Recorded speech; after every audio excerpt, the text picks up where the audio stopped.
السلام علیکم ویورز، آج کل آپ نے سوشل میڈیا پہ دیکھا ہوگا کہ ایک بہت عجیب سا پروپیگنڈا چل رہا ہے کہ حضرت عمر رضی اللہ عنہ ڈرپوک تھے یا میدان جنگ سے بھاگ جایا کرتے تھے۔ تو یہ جو مسئلہ ہے یہ مسلمانوں کے لیے بہت اہم ہے کہ جن لوگوں نے ہم تک دین پہنچایا ہے وہ اصل میں صحابہ کرام رضی اللہ تعالیٰ عنہم تھے۔ تو ایز اے مسلم ہماری یہ ڈیوٹی بنتی ہے کہ ہم نے ان کو ڈیفینڈ کرنا ہے اور ان کی حقیقت کو باطل لوگوں کے سامنے واضح کرنا ہے کہ اگر آخرت میں اللہ تعالیٰ ہم سے سوال کرے گا کہ جو میرے چنے ہوئے لوگ تھے، جو صحابہ کرام رضی اللہ تعالیٰ عنہم تھے، کیا تم نے ان کی عزت و حرمت کی حفاظت کے لیے کوشش کی تھی کہ نہیں؟ تو ایز اے مسلم میرا تو یہ لازمی فرض بنتا ہے اور اللہ تعالیٰ کا بہت فضل و کرم ہے کہ اللہ تعالیٰ نے مجھے یہ شرف دیا کہ میں صحابہ کرام پہ لگے ہوئے یہ الزامات کو جھٹلاؤں۔ تو بسم اللہ الرحمن الرحیم شروع کرتے ہیں۔ تو آج کل لوگ اکثر صحیح بخاری کی ایک روایت بیان کرتے ہیں 3864 کہ اس میں حضرت عمر رضی اللہ عنہ جب اسلام قبول کیا تو وہ اپنے گھر میں ڈرے بیٹھے تھے، اور پھر وہ اعتراض کرتے ہیں کہ یہ کیا اپنے گھر میں ڈر کے بیٹھ گئے اسلام قبول کر کے، وہ بھی یہ کس طرح کے بہادر ہوئے، نعوذ باللہ۔ تو آئیے ہم اس کو ذرا ڈیٹیل سے پڑھتے ہیں کہ اصل میں ماجرا کیا تھا۔ تو یہ میرے سامنے صحیح بخاری 3864 ہے۔ یہ پہلے میں آپ کو روایت پڑھ دیتا ہوں، پھر اس کے بعد اس کی ہم ڈیپتھ میں جاتی ہیں۔ جب حضرت عمر رضی اللہ عنہ اسلام لانے کے بعد قریش سے ڈرے ہوئے تھے اور گھر میں بیٹھے تھے تو عاص بن وائل اندر آیا۔ ایک دھاری دار چادر اور ریشمی کرتا پہنے ہوئے تھا، اور وہ اس قبیلے سے تھا جو کہ زمانہ جاہلیت میں ہمارے حلیف تھے۔ عاص نے حضرت عمر رضی اللہ عنہ سے کہا کہ کیا بات ہے؟ عمر رضی اللہ عنہ نے کہا کہ تمہاری قوم والے کہتے ہیں کہ اگر میں مسلمان ہوا تو وہ مجھ کو مار ڈالیں گے۔ عاص نے کہا کہ تمہیں کوئی نقصان نہیں پہنچا سکتا۔ جب عاص نے کلمہ کہہ دیا تو عمر رضی اللہ عنہ نے کہا کہ پھر میں بھی اپنے آپ کو امان میں سمجھتا ہوں۔ اس کے بعد عاص باہر نکلا تو دیکھا کہ میدان لوگوں سے بھرا تھا۔ عاص نے کہا کدھر کا رخ ہے؟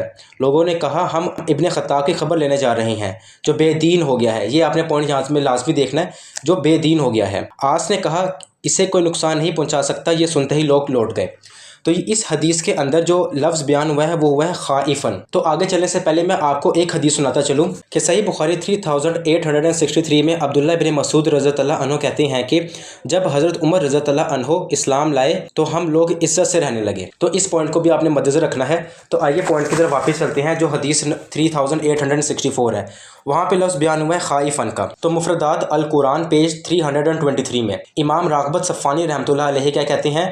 خوف کی وضاحت کرتے ہوئے کہتے ہیں کہ خوف کے معنی آنے والے خطرے کا اندیشہ ہے، حالات کی بنا پر تمہیں اندیشہ ہو کہ کوئی آگے مصیبت آنے والی ہو، یا پہلے سے آپ جسے کہتے ہیں فار سائٹڈنس، تو اس کو کہتے ہیں خوف۔ اسی طرح سورہ یونس 62 آیت کے اندر اللہ تعالیٰ فرماتا ہے الا ان اولیاء اللہ لا خوف علیہم ولا هم یحزنون، کہ یاد رکھو اللہ کے دوستوں پر نہ کوئی اندیشہ ہے اور نہ وہ غمگین ہوتے ہیں۔ تو یہاں پہ بھی اللہ تعالیٰ نے کیا لفظ استعمال کیا؟ خوفن۔ اس سے مراد ہے آنے والا فیوچر میں کوئی خطرہ ہو سکتا ہے یا اندیشہ ہو سکتا ہے۔ تو مفردات القرآن اور سورہ یونس کی آیت 62 سے تو یہ واضح ہو گیا کہ حضرت عمر رضی اللہ عنہ ڈرے نہیں ہوئے تھے۔ تو آگے بڑھنے سے پہلے ہم دو حوالے اور دیکھ لیتے ہیں تاکہ ہمارے دماغ میں کوئی بھی شبہ نہ رہے کہ خائفن کا اصل میں مطلب کیا ہے۔ تو سورہ نساء آیت 35 کے اندر اللہ تعالیٰ فرماتا ہے وَإِنْ خِفْتُمْ، تو اس کے پس منظر میں تفسیر القرطبی میں امام قرطبی رحمۃ اللہ علیہ لکھتے ہیں کہ اگر لڑکے لڑکی کا معاملہ نہ بن سکے، مطلب کہ بہت معاملہ آگے ہو جائے، طلاق تک پہنچ جائے، تو اس سے پہلے تم آپس میں ولی منتخب کر لو کہ جو لڑکے کو ریپرزینٹ کرے یا لڑکی کو ریپرزینٹ کر کے آپس میں صلح ہو جائے۔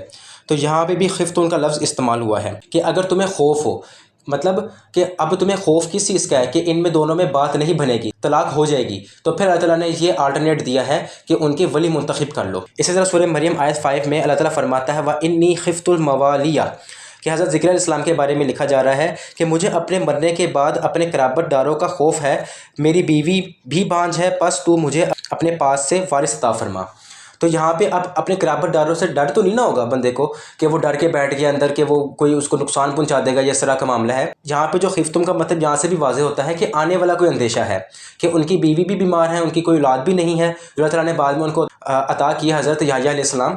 تو یہاں پہ یہ معاملہ ہے۔ اسی طرح مسند احمد جلد 5 حدیث 11558 میں یہاں پہ بھی خائفن کا لفظ استعمال ہوا ہے کہ جب حضور اکرم صلی اللہ علیہ وسلم نے ہجرت کی اور مدینہ آئے تو کیا کیا؟ تو اس حالت میں بھی حضور اکرم صلی اللہ علیہ وسلم جب ہجرت کر کے آئے تو خوف کی حالت میں تھے۔ تو یہاں سے بھی ہمیں پتہ لگا کہ حضور اکرم صلی اللہ علیہ وسلم ڈرے نہیں ہوئے تھے، خوف تھا کہ آگے کوئی مسئلہ نہ پیدا ہو جائے۔ اس ساری ڈیٹیل سے تو یہ واضح ہو گیا کہ خائفن کا مطلب خوف ہے جو ظاہر کرتا ہے کسی آنے والے اندیشے کو۔ تو آئیے اب دیکھتے ہیں کہ اصل میں بزدل یا ڈر، جو واقعی کسی سے ڈر کے بیٹھ جانا، چھپ جانا، وہ لفظ کیا ہے؟ تو مصباح اللغات پیج 100 کے اندر بزدلی کے لیے لفظ استعمال ہوا ہے جبانن۔ تو آئیے صحیح بخاری سے اس کا ایویڈنس دیکھتے ہیں۔ تو صحیح بخاری حدیث 2821 میں وہ رسول رسول اللہ صلی اللہ علیہ وسلم کے ساتھ چل رہے تھے، آپ کے ساتھ اور بہت سے صحابہ بھی تھے۔ وادی حنین سے واپس تشریف لا رہے تھے کہ کچھ بدو لوگ آپ صلی اللہ علیہ وسلم کو لپٹ گئے، تو آپ صلی اللہ علیہ وسلم کو مجبوراً ایک درخت کے پاس جانا پڑا۔ وہاں آپ صلی اللہ علیہ وسلم کی چادر مبارک وہ درخت کے کانٹے میں الجھ گئی، تو ان لوگوں نے اسے لے لیا تاکہ جب آپ صلی اللہ علیہ وسلم انہیں کچھ عنایت فرمائیں تو چادر واپس کریں۔